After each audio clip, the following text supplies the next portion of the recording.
So how today is going to work, we're going to start with this panel, which is going to be about half hour. We will do a Q&A, but I'll just ask them to Adele, Jerry, and Diana, so just keep them coming through the chat or the Q&A. And then there is networking. So if you look up top, there's a networking link. You can actually join those tables now, but obviously please don't stay and listen to the panel. But I'll keep the room open until 1 p.m. Pacific.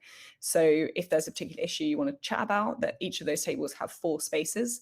So you can drop in there, you can drop in and out to different ones. And if we have too many people on one table, I can also extend that if more people want to join. So that's how it's going to start. Also, just quickly introduce me. So I'm Hannah. I'm the new chapter director of CMX SF. I've worked in community building for the last 6 years, mainly running crowdfunding campaigns. But now in September of last year, I launched Lima, which helps you build community on autopilot. Again, you can check all these businesses out in the external links. But I'm also new to SF, so super happy to be here. And Adele and Jerry are some of the amazing people I've met since I've joined, and look forward to meeting some of you in this room as well. So to start, it's important to say, I think, that community has a lot of different interpretations, all of which are very valid. But we are going to be focusing on one type of community today. So I'm going to define that before we move forward. So how we're defining community on this panel is that all members in the community can easily interact with each other, as well as the founder of the community. And there is at least one shared virtual or physical space where everyone can talk with each other. So that's the main thing to say. If you run kind of social media communities or newsletter communities, you're very welcome here. But a lot of the findings will be focused on these types of communities. So moving on. We're going to start by talking about the bad bit of AI. So how AI threatens community. And I'd love to hear from all of you. So Adele, if you could start, how do you think AI threatens community? Yeah, big question to start with. Yeah, so I would say the reason why I'm interested in this space in general and community in general is I think it always comes down to people. And we, at the end of the day, we're social creatures and we need that human interaction. That is how we're going to solve the loneliness crisis. That is how we just generally live more fulfilled lives. And I think I've seen that firsthand, just through my walks even. Sounds simple, right? Just a weekly walk that meets up. But I think that I've seen people come in with bad social anxiety. For example, there's somebody I know who was pretty closed off and introverted and shy when she first joined. And since then, she's joined week after week. And I've slowly seen her come out of her shell and is now one of our regulars and probably the most enthusiastic one of all. And it's really special. And I think that only happened because there are physical, intentional, real spaces that we get to interact. And I think just at the end of the day, we follow people too as well. Even just brands tend to do better when there's a human voice and a real voice behind it rather than just this abstract brand. And so generally when it comes to AI, I think I'm a believer that I'm excited in the tools that are coming out, but I think we should all just generally remember that it is supposed to be a tool. It's supposed to be something that enhances. It's not a replacement for the in-person connection. And so that's just something that's very top of mind as I see more and more of these types of tools pop up is just how do we make sure that we're not just thinking it's going to replace our human connection, but actually just support it and enhance it in general. Amazing. Great answer, Jerry. I saw you enthusiastically nodding there, so I'll come to you next. Yeah, I think AI is probably the most exciting thing for community because as AI become more popular and people use it in different scenarios, as it actually drives people to community because the human connection, the real touch, that is the last part can be replaced by AI. So we have seen that on both the ELC side and near leadership community side and also the graduate side. For the near leadership community, we start to have more and more company reach out to us because they have such a hard time to marketing to their potential customers if they are selling to CTOs, to VP of engineering, and their inbox is overwhelmed. It's a mess. People no longer open the emails anymore. But how do you get your product in front of people? So it has to be something there's something with high trust. and community become a natural place for those companies to start to engage. So I think AI actually will help community become more popular. I think where AI can hurt community is if you use AI and pretend to be people, to real person, to make connection with people, then I think that's very dangerous. But AI there's so many good things about AI, like creating insights automatically for people and just make it easier for people to connect to the right resource and people, etc. So I think AI in general is a really good thing for community. We're not doing the good bit, Jerry. We're only slamming AI in this section. I thought you touched on a really interesting point there around trust. And I think it's something we think about at Lima, because we are creating interactions. If someone comes to a community and they need just information, I think they're fine being spoken to by AI. But if they come to community, like that member you mentioned, Adele, and they need connection, it's not okay, I don't think, to have AI communicate with them. Diana, what are your thoughts? Yeah, thank you, Hannah. So naturally, as I tend to focus on some of the AI governance or responsible AI challenges, like this question is right up my alley. And some of my, AI founders, they're always like telling me, Diana, don't be a party pooper. Nobody likes a party pooper. But I think naturally, since we're talking about some of the challenges, the two big things I'm noticing and thinking about is, one is privacy erosion, and the other one boils down to kind of just amplifying some of the known risks of social media. So when we talk about things like misinformation and polarization, which in effect can then shift some of the focus away from the communal dialogue and some of the initial community objectives. So I think at a high level, when we talk about privacy erosion, I've witnessed it myself, being on lots of calls, with like really cool innovative businesses where, for example, like be it on Zoom or on Team, these platforms are augmented with all sorts of AI note-taking tools or AI enabled optimization tools, which means that sometimes a lot of the data that ends up being processed, a lot of that biometric data is being tracked in a way where most community members they were not given a chance to consent in a meaningful way. It's more of a kind of take it or leave it situation. And I think for a lot of people, depending on where they stand on the privacy scale, they might actually be quite uncomfortable with giving some of that biometric data and not, obviously most of the time it's not going to be used for nefarious purposes, but nevertheless, there is a bit of that kind of privacy ick, which I think a lot of people would like to be more in control of when they join new communities. And the second challenge, I think, it really depends on what type of communities we're talking about. But if a lot of like content creation is built off of people sharing like social media posts or just kind of general articles, we know that a lot of algorithms are fundamentally and inherently prioritizing engagement over accuracy, which may lead to certain topics being prioritized that kind of end up polarizing communities. Practically speaking, within responsible AI, there are quite a few big names that, are in a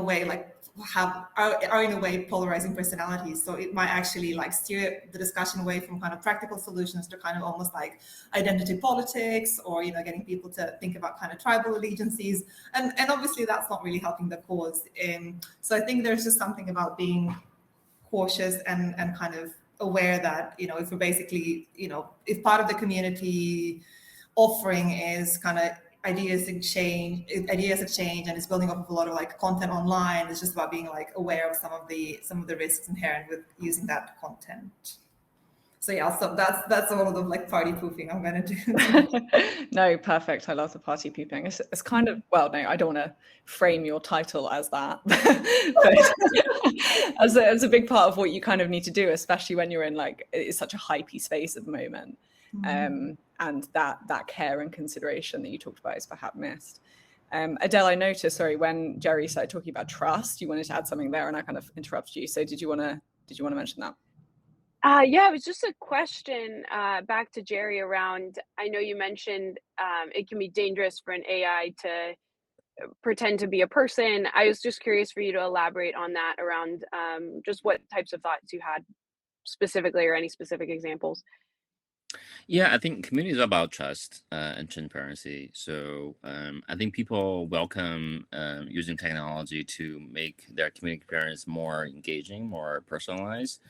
But they don't want to, at least personally, also the people in our community I've been talking to, they will hate if we make a post or using AI generated content without mentioning that. And like newsletters, LinkedIn posts, running email. Well, running emails is a little bit tricky because you can use AI to kind of make it better, but not entirely just throw it to AI and take whatever it spins out and send that to the community. So I think that's the part that we feel that it could really hurt the trust between the members and also the organizers. Makes sense. Yeah, it Love makes it. sense. You made a point there, actually, Jerry, about not knowing what content is written by AI. And Regina just mentioned in the chat that she saw someone say at the bottom, this, by the way, this has been generated by AI, which is really interesting because it's kind of similar to sponsored posts on Instagram. And that became a new standard practice. I wonder if that could become a standard practice and whether that would be good or bad. What does everyone think? I'm throwing it in there. So one practice I've seen really successfully combining AI and content is that you can use AI to find give you direct answers, but then beyond the answer, it lists all the sources. So I get this answer from those 3 articles or videos.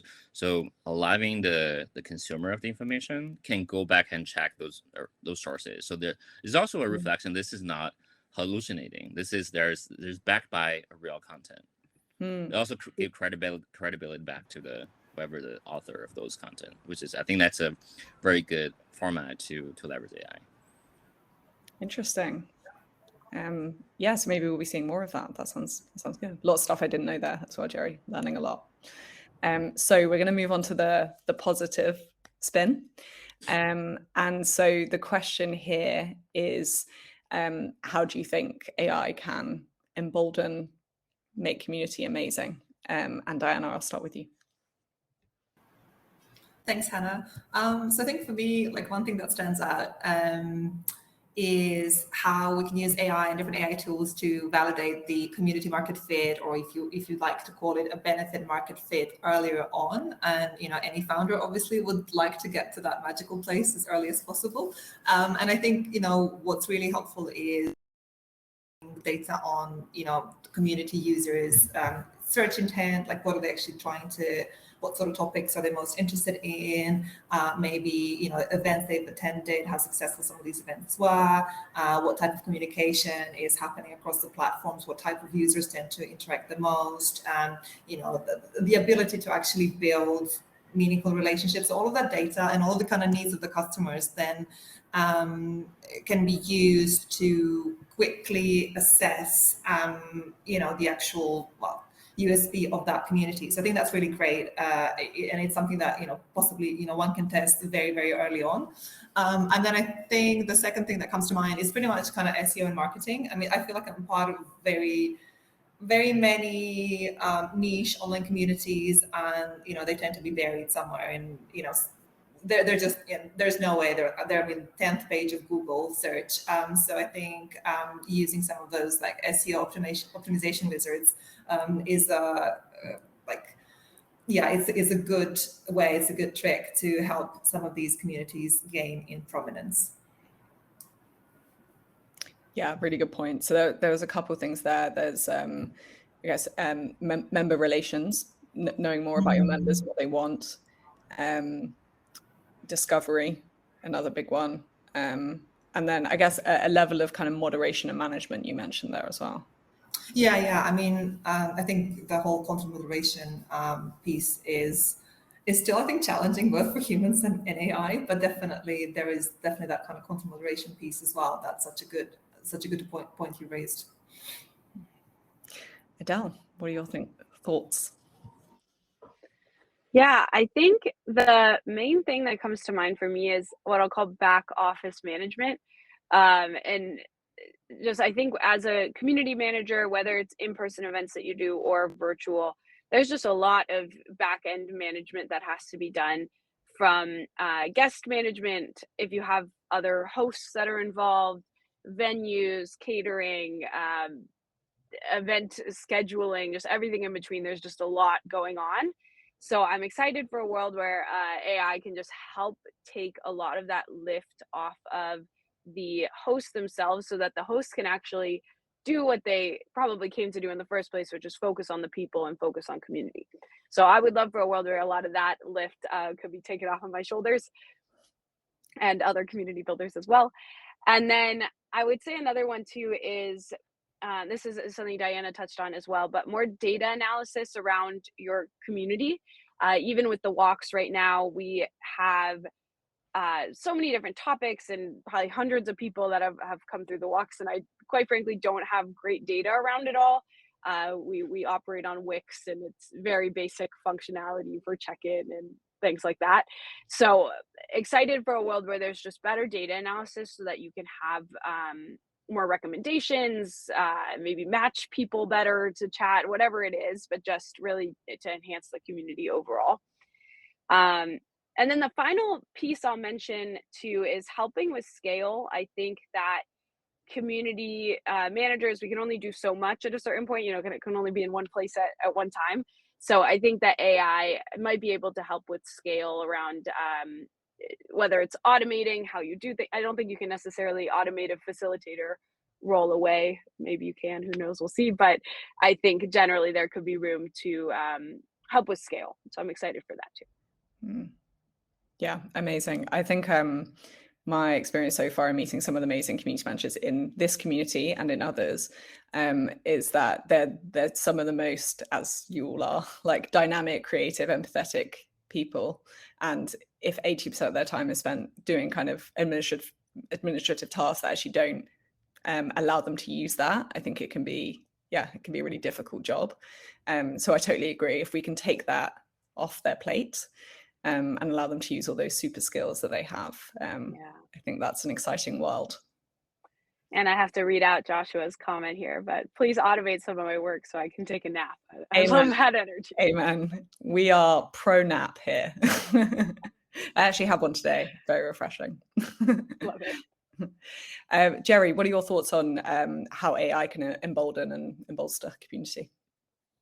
Yeah, building on top of what Adele said about the back office management for community, there's a lot of things that are going on that you had just to do a lot of things to keep a community, even just keep it alive. So I think there are a lot of potential that AI can bring into this game. One of them is, as a community builder, we often feel like we are the bottleneck. So there are so many value could be created by making more introductions, have more conversations with people, and do more this and that. So I think one thing or one way that AI can liberating us is to make us, the community builder, less of a bottleneck. So for example, just introductions. So people joining community for the learning, but more importantly, it's for the connection. So like if you have a few thousand people in the community, are you able to find two individuals that this is the right time for them to connect because they share the same concern, or one person has a challenge, the other person has the right experience for that. So, and that takes a lot of data, a lot of manual matching to make it happen. But it's a very important way for community builder to, create unlock values. I think that part, if you do have a lot of data from your members, AI can easily matchmaking, and you don't need to be there at all. So I am very excited to a world where as community members engage or join the community, and they automatically be matched to people, not just the right people, but also the right time and based on their availability. So I think that's one part I feel really excited about AI and community. The other part is that I think AI can help in terms of content generation. AI can help us to transition from a content creation mode to documentation mode. So meaning that in order to create content, we don't have to spend a lot of effort and try to exercise our creative power, but really just document and just have a conversation and spin out what you know. And you already know what you already you're kind of familiar with, and you learn from your past experience. But documenting it just easier than creating a real content. And then you can leave the heavy lift to AI, and AI can summarize and create a much better format and make it easier for people to consume. So I think that is liberating. Even just last night, we were having dinner with quite a few VP and engineering leaders, and a lot of them, they're never going to have time to write a book, never going to have time to write a blog, but they know so many really important information that they want to share with other people.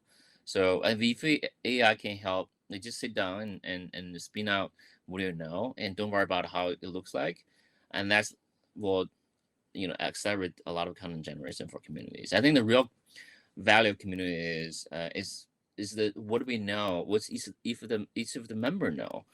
If you can give them the power to just document, and then content will be automatically generated, that's really empowering. And the last piece I would mention is, I think community management is all about doing the things to keep a community moving, right? So I think we're all operating at a very detailed level, and it's not sustainable. Even for a small community, there's so many things you need to do, introductions, creating events. I think what AI can potentially allow us to do is to transition from that level of operation to operating a managed community on a more abstract level. For example, we can define a workflow, right? So that means that could mean that a new member joined after 10 days, after X amount of events. What are the things that are going to happen for that person? It's very personalized, very timely. So and if community builder can only need to define those workflows as a way to design experience, then the job is much easier. So one of our recent customers, for example, they use each time they have an event, so they go on Gradual and open every member's profile and send them a message on the platform. Hey, we have an upcoming event. It's effective, but now they have over 2,000 people. That means you have to literally open 2,000 tabs, and it's unmanageable. But defining workflow is much easier. You can literally take 2 minutes, just every time there's a new event, doing some filters and send a notification to these people automatically. So I'm excited to see that transition that's potentially going to happen in the next 12 to 24 months. Yeah, fascinating. I love that point on connecting community members, because I think in general, community managers do an amazing job at being like, oh, there's information in the back of my brain that tells me that this person is interested in rock climbing, and I've just seen this person join the community, let me connect them. And I think they are really good at doing that. But what they can't know is about timing that you mentioned, Jerry. So if someone is transitioning into a different career and they're starting to ask questions in the community, like, does anyone know of any jobs in community management? And they're starting to share this information. It may be outside of the community manager's kind of threshold or capacity to realize that transition is taking place, but AI has the ability to recognize it and make introductions at a good time, as well as just when it kind of comes to the community manager's brain. I think that's really exciting. And just like the knowledge and the ability to make those connections at the right time for people, I think is really a level up. It's exciting times. Okay, I'm aware of time, and I want to make sure everyone can kind of talk a little bit more about their community. So I'm going to go straight away to Adele first. So you're a little different from, well, to be honest, Diana, I didn't realize the extent of your community experience. I know you're an AI expert, but there's so much there. But Adele, today you are really our in-person community expert. So I'd like you to focus on that a little bit in thinking, I'm sure there's many in-person communities in the room. How do you think about AI, and how do you think that might be different from online communities? Yeah. So for anybody that missed, the community that I run is the in-person walks that meets Saturdays at 8 a.m. What's really interesting about what we do is we meet actually at the same time, same place every single week. So there's very little variability in that regard. The intention is you should be able to come in and just relax into the flow of like knowing exactly what's going to happen, knowing exactly what route we're going to take. And the whole intention is to really just be able to go deep into meaningful conversations that are brought up. So a lot of what I do is very in person. It has a flow. It's generally working well in that regard.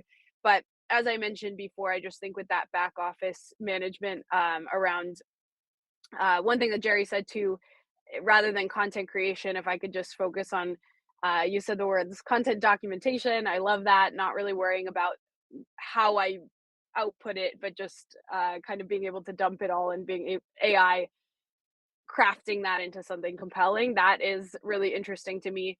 So I think just helping with the marketing side of things, the analytics around who's coming, why they're coming, love that timing point as well.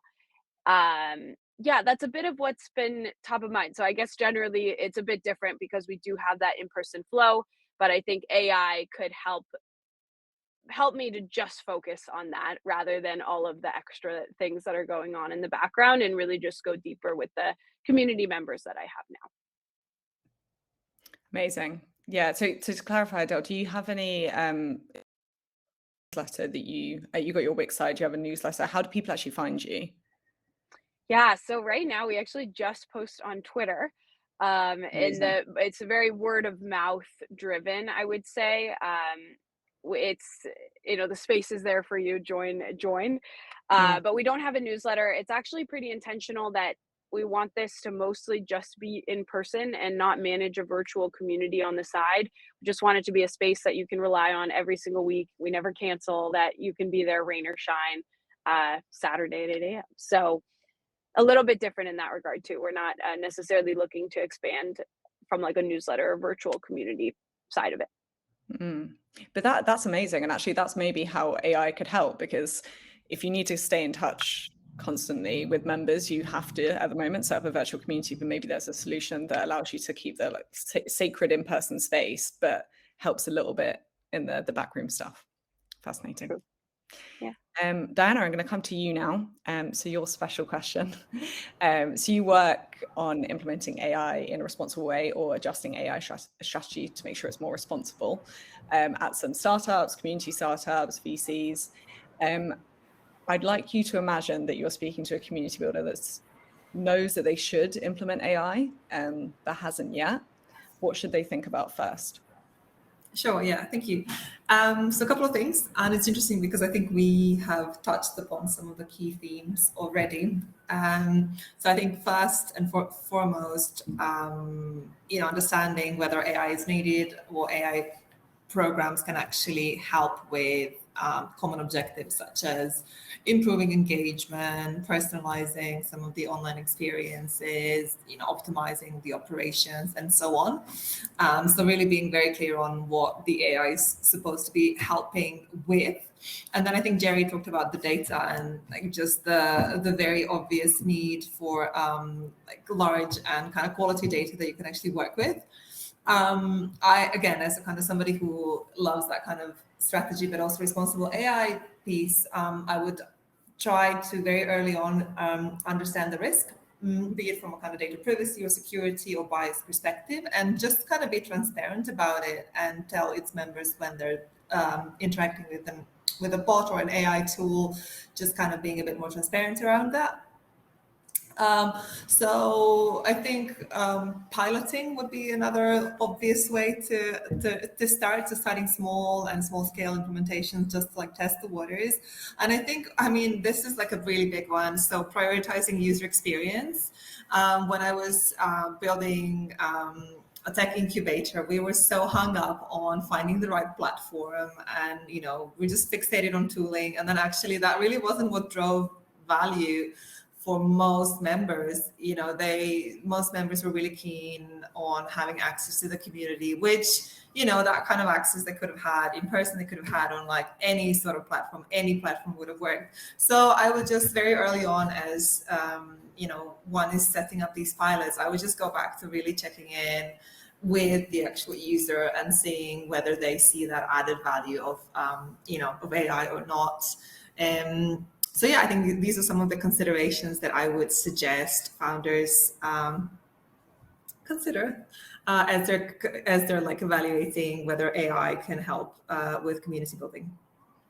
Amazing. That was really comprehensive. Thank you. I'm sure lots of people found that really valuable.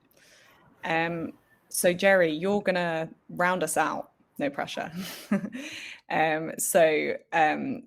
Gradual is really about doubling down on community interactions in all forms. I guess from you, and it would be amazing to hear a really clear case study, either on how you're implementing, on how you're considering it. So with your CEO hat on, how are you implementing AI at Gradual?